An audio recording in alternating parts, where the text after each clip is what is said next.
an ce azumin tsofi ba shi da asali, shin gaskiya ce wannan magana? Gaskiya ce.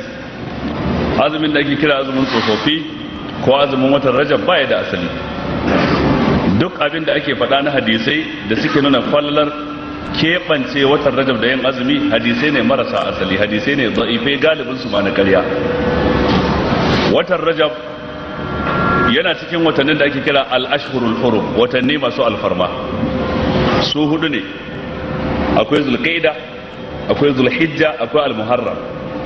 Zulqa'ida watan 11, Zulhijja watan 12, Al-Muharram watan farko. Kaga guda uku nan suna bin juna. Rajab shi kuma a ware shine watan 7.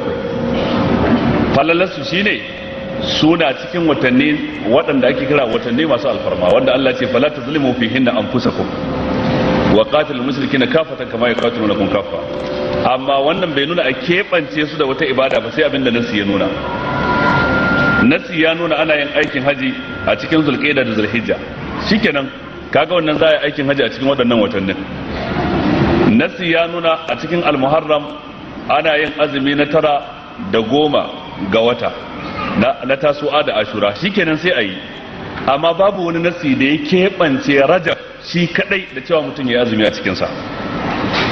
Amma ya halatta mutum ya yi azumi irin wanda yake na nafila a sauran watanni, kamar azumin Litinin da Alhamis, wannan ana yi cikin Rajab da watan da ba Rajab ba.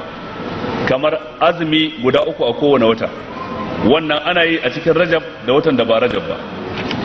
Kamar azumi irin na Annabi Dawud, wanda manzo Allah ya ce ahabbu siyami ila Allah siyamu Dawud, kana yasumu yawman wa yuftiru yawman.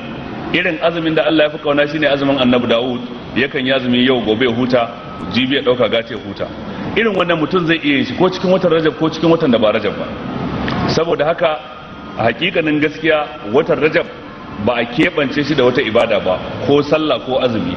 Abinda ake yi a sauran watanni na nafilfili ko na azumi shine ake a cikin watan Rajab ba tare da bambanci ba. Dukkan wanda ya bambance shi da sauran watanni to ya kirkiro ƙarya kenan, ya jingina wa Allah ko manzansa, sai mutum ya yi istighfari.